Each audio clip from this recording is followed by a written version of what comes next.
अस्सलाम वालेकुम and welcome to girl safety learning. आज की वीडियो में हम पढ़ेंगे hard work hazard and precaution. ये हार्ड वर्क से रिलेटेड कौन कौन से हैजर्ड होते हैं और उसके कौन कौन से प्रिकॉशन होते हैं। तो हार्ड वर्क, सबसे पहले मैं आप लोगों को बताता चलूं कि हार्ड वर्क वो काम होता है जिसमें स्पार्क पैदा होता है। वो काम जिसमें स्पार्क पैदा होता है उसको हार्ड वर्क कहा जाता है। अब इसमें क्या क्या हैजर्ड हो सकते हैं और उस हैजर्ड के क्या क्या प्रिकॉशन है वो हम इस वीडियो में डिटेल से पढ़ेंगे। तो चलो स्टार्ट करते हैं हैजर्ड्स और प्रिकॉशन से।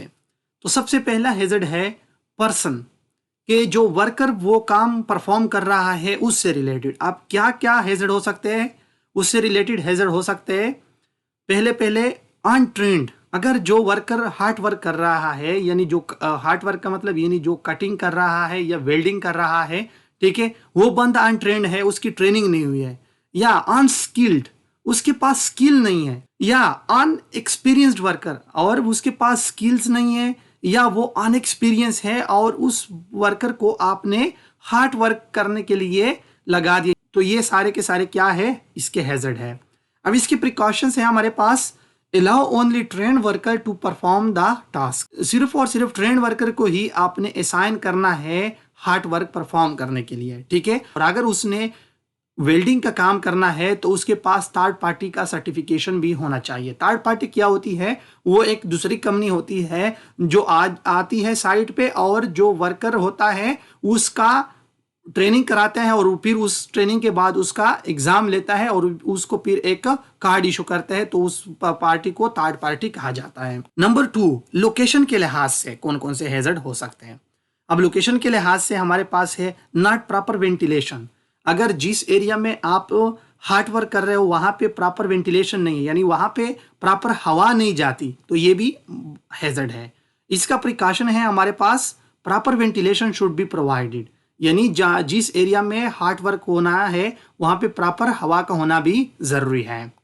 नंबर 2, नॉट प्रॉपर स्पेस, और वो हार्ड वर्क करने के लिए अगर प्रॉपर जगह नहीं मिल रही तो ये भी बहुत बड़ा हैजर्ड है। तो इसका प्रिकॉशन है proper space should be provided and hard work should be properly barricaded. जो एरिया में काम करना है उसके लिए प्रॉपर स्पेस प्रोवाइड करना है और जहां पे हार्ड वर्क होगा उसको प्रॉपरली बैरिकेड करना है। Number C, not proper lighting. अगर प्रॉपर लाइटिंग नहीं है, तारीकी है, यानी नाइट में काम है या कोई बिल्डिंग के अंदर ऐसी जगह पे काम है जहां पे लाइट सही नहीं है, ठीक है, तो ये भी बहुत बड़ा हैजर्ड है। इसकी वजह से भी वर्कर इंजर्ड हो सकते हैं, उसको तरह तरह के नुकसान हो सकते हैं, तो ये भी बहुत बड़ा हैजर्ड है। तो इसका प्रिकॉशन है proper lighting should be provided, यानी जहां पे हार्ड वर्क होगा वहां पे प्रॉपर लाइटिंग का होना भी जरूरी है और ये प्रोवाइड करना है। Number D, poor housekeeping.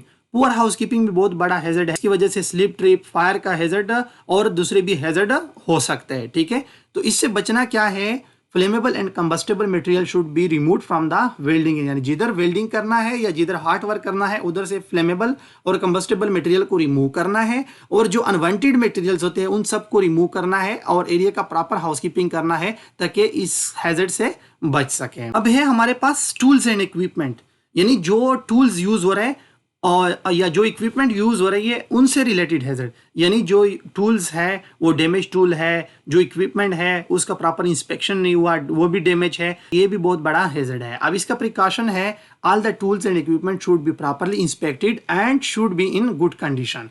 जो भी टूल्स, जो भी इक्विपमेंट यूज हो रहे हैं उसका प्रॉपरली इंस्पेक्शन होना चाहिए और वो अच्छे कंडीशन में होने चाहिए। Number 4, materials. जिस मटेरियल पे आपने कटिंग करना है, जिस मटेरियल की आपने वेल्डिंग करनी है, उनसे रिलेटेड शार्प एजेस हो गया या हैवी लोड हो गया। शार्प एजेस की वजह से इंजरी हो सकती है, हैवी लोड की वजह से भी इंजरी हो सकती है या और भी बहुत बड़े नुकसान हो सकते हैं, ठीक है। तो इसका प्रिकॉशन है remove sharp edges and heavy load. जब भी आप शार्प एजेस को देखो तो उसको रिमूव करो और हैवी लोड को क्या करना है, रिमूव कर देना है ताकि उस मटेरियल को कोई नुकसान ना हो। नंबर 5, पीपीई से रिलेटेड हैजर्ड में क्या है, नॉट यूजिंग पीपी। अगर हार्ड वर्क कर रहे हैं और हार्ड वर्क का पीपी यूज नहीं कर रहे तो ये बहुत बड़ा हैजर्ड है, ठीक है। मिसबिहेविंग विद पीपी के साथ मिसबिहेव करना, यानी अगर उसके पास पीपी वगैरह मौजूद है और वो उसको पहन नहीं रहा और इधर उधर पहनते हैं तो ये भी बहुत बड़ा हैजर्ड है। अब इसका प्रिकॉशन है use proper PP for hard work. Hard work के लिए प्रॉपर पीपी यूज करना है। यानी अगर आपने कटिंग करना है या आपने ग्राइंडिंग करना है या आपने वेल्डिंग करना है, आपने हार्ड वर्क का पीपी पहनना है।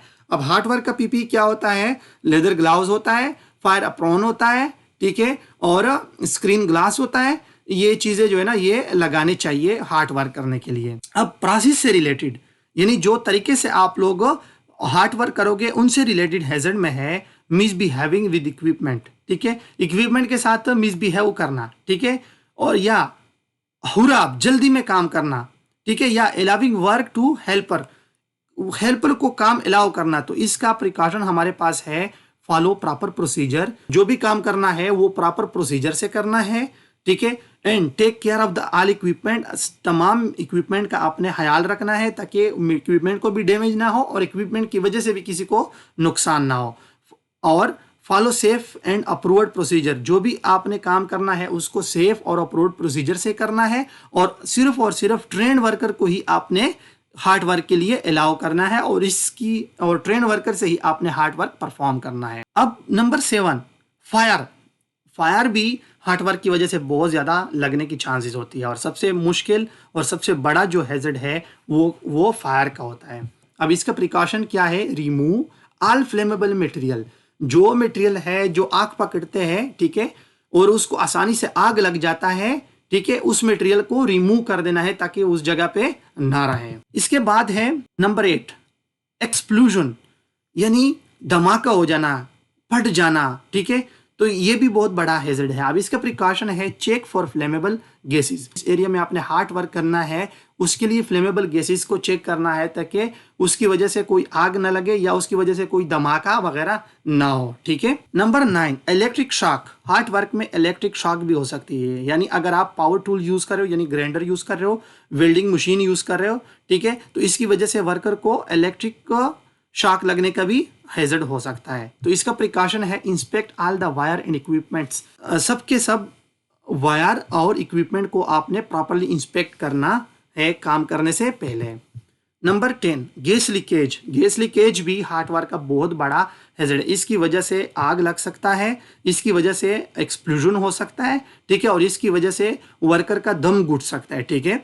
तो इसका प्रिकॉशन है, चेक होज, ठीक है, जो सिलेंडर के साथ पाइप होता है वो वाल और कनेक्शन, और जो कनेक्शन होता है वाल का और इसके बीच में, वो सब के सब अपने चेक करने हैं। नंबर 11, स्मोक एंड फोम्स, धुआं और फोम भी हार्ड वर्क के बहुत बड़े हैजर्ड है। तो इसकी प्रिकॉशन है, provide proper PP and ventilation, जो वर्कर हार्ड वर्क में इन्वॉल्व है उसको प्रॉपर पीपी देना है हार्ड वर्क का और प्रॉपर वेंटिलेशन प्रोवाइड करना है ताकि हवा आए और इसकी वजह से वर्कर को कोई तकलीफ ना हो।